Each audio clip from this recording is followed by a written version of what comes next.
बिस्मिल्लाहिर्रहमानिर्रहीम। अस्सलाम वालेकुम दोस्तों आज हम बात करेंगे एक वो ख़त जो अल्लामा मोहम्मद इकबाल ने सिराजुद्दीन पॉल को लिखा 19 जुलाई 1916 को। अल्लामा मोहम्मद इकबाल इस ख़त के अंदर मुसलमानों के हवाले से गुफ्तगू करते हैं कि उनका अरबी के साथ ये जो फ़ासला है या अरबी ज़ुबान को बिल्कुल भुला देना या उस पर गौर व फ़िक्र ना करना, और कुरान की तफसीर में मुहावरा अरब से बिल्कुल काम ना लेने के क्या नुकसानात हुए हैं। अल्लामा मोहम्मद इकबाल फरमाते हैं कि हिंदी मुसलमानों की बड़ी बदबख्ती ये है कि इस मुल्क से अरबी ज़ुबान का इल्म उठ गया है और कुरान की तफसीर में मुहावरा अरब से बिल्कुल काम नहीं लेते। यही वजह है कि इस मुल्क में कनात और तवक्कल के वो मानी लिए जाते हैं जो अरबी ज़ुबान में हरगिज़ नहीं हैं।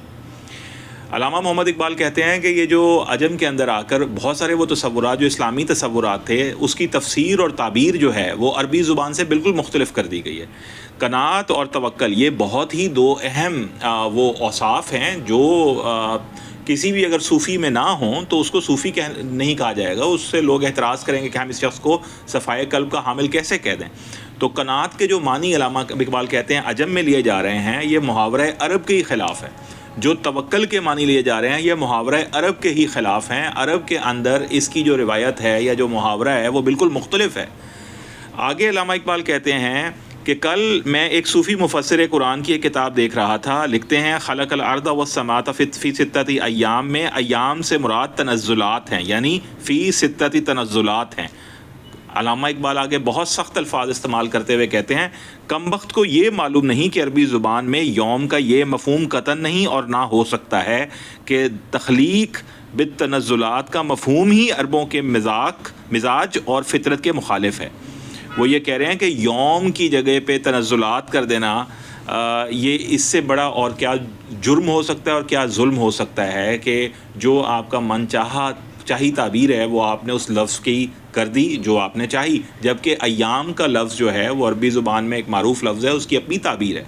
उसको तनज़्ज़ुलात के साथ मिक्स कर दिया और तनज़्ज़ुलात वहाँ लिख दिया। इस तरह इन लोगों ने नहायत बेदर्दी से कुरान और इस्लाम में हिंदी और यूनानी तख़य्युलात दाखिल कर दिए हैं। वो कहते हैं कि जब आप ताबीर में किसी लफ्ज़ को गलत लफ्ज़ से ताबीर कर देते हैं तो उससे एक पूरी डिफरेंट तहज़ीब के मानी और पूरी डिफरेंट तहज़ीब में पाए जाने वाले मफ़ाहीम आपकी ज़ुबान में आ जाते हैं। और अरबी ज़ुबान में अगर कोई लफ्ज़ इस्तेमाल हुआ है और उसके पैरेलल आपने कोई ऐसा लफ्ज़ इस्तेमाल कर दिया है जिसका किसी और तहज़ीब में बिल्कुल एक डिफरेंट मानी है तो पूरे का पूरा समझ लें मफ़हूम ही उलट गया। और चूँकि कुरान मजीद अल्लाह ताला का कलाम है और उसका किसी भी तरह का फ़हम जो है अगर उलट दिया जाए अपने किसी लफ्ज़ को ऐड करके या रिप्लेस करके तो उसके बड़े नुकसानात हो सकते हैं। तो अल्लामा इकबाल कहते हैं कि इस तरह लफ्ज़ बदलने से क्या हुआ, इस तरह इन लोगों ने नहायत बेदर्दी से कुरान और इस्लाम में हिंदी और यूनानी तख़य्युलात दाखिल कर दिए हैं। काश के मौलाना निज़ामी की दुआ इस ज़माने में मकबूल हो और रसूल अल्लाह सल्लल्लाहु अलैहि वसल्लम फिर तशरीफ़ लाएँ और हिंदी मुसलमानों पर अपना दीन बेनकाब करें। ये वो दर्द दिल पेश कर रहे हैं कि रसूल अल्लाह सल्लल्लाहु अलैहि वसल्लम ने जो दीन पेश फरमाया, अल्लाह ताला का जो कलाम हम तक पहुँचाया, उसको हमने किस तरह से अपने लफ्ज़ बदलने से या ताबीर बदलने से या ऑल्टरनेटिव कोई ऐसा तहज़ीबी लफ्ज़ जिसको किसी और तहज़ीबी रिवायत में मानी हासिल है वो इस्तेमाल करने से क्या नुकसान पहुँचाया। फिर अल्लामा फरमाते हैं कि तसव्वुफ़ का सबसे बड़ा शायर इराक़ी है जिसने लम्आत में फ़सूसुल हिकम और मुहय्यिद्दीन इब्न अरबी की तालीमों को नज़म किया है। वो कहते हैं कि लम्आत एक किताब है, बहुत बड़ा इराक़ी शायर उसकी, और उसमें उसने फ़सूसुल हिकम मुहय्यिद्दीन इब्न अरबी रहमतुल्लाह अलैह की एक बहुत ही मशहूर और मारूफ़ किताब है। वो कहते हैं उसकी तालीम को मुनज़्ज़म तरीके से इराक़ी शायर ने ये पेश किया लम्आत में। आगे अल्लामा इकबाल फरमाते हैं जहाँ तक मुझे इल्म है फ़सूस में सिवाय इल्हाद व ज़िंदका के कुछ और नहीं है।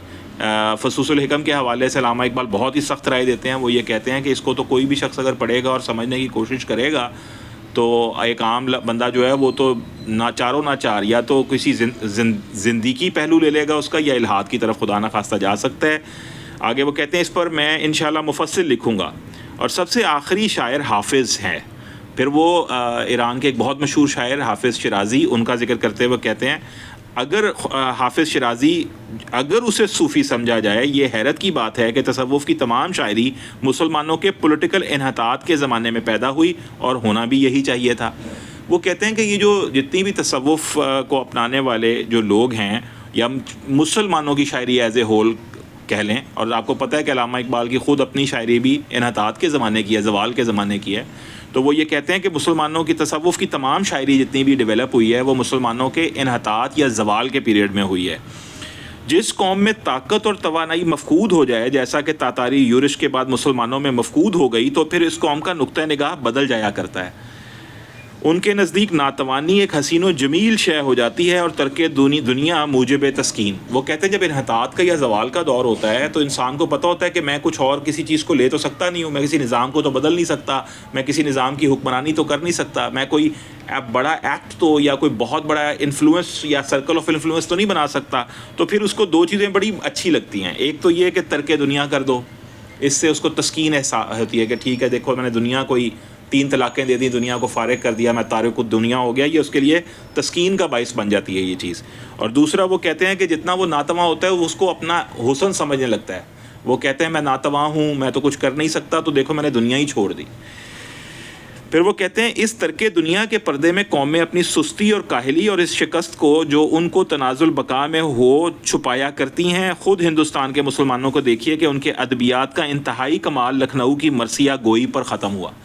وہ کہتے ہیں آپ یہ دیکھیں کہ اگر آپ دیکھیں کہ ہندوستان کی روایت میں جو شاعری روایت ہے یا جو ادبیات ہے، اس کا انتہائی کمال کیا ہے. آپ کو میر انیس نظر آئیں گے، آپ کو بڑے بڑے مرثیہ گو شاعر نظر آئیں گے، اور مرثیہ گوئی کی شاعری تک ادبیات جو ہے محدود ہو گئی ہے. ادبیات میں وہ تڑپ نہیں ہے، وہ پھڑک نہیں ہے، ادبیات کے اندر وہ ایک جھپٹ نہیں ہے کہ کسی انسان کے اندر بجلی پیدا کر دے، انسان کو عمل کے اوپر مجبور کر دے، یا انسان کو ترک دنیا سے نکال کے دنیا کو لیڈ کرنے والا بنا سکے، ایک لیڈر بنا سکے، ایک سپاہ گر بنا سکے، سپاہ سالار بنا سکے، رہنما بنا سکے، رہبر بنا سکے. وہ کہہ رہے ہیں ایسی وہ شاعری نظر ہی نہیں آ رہی ہے.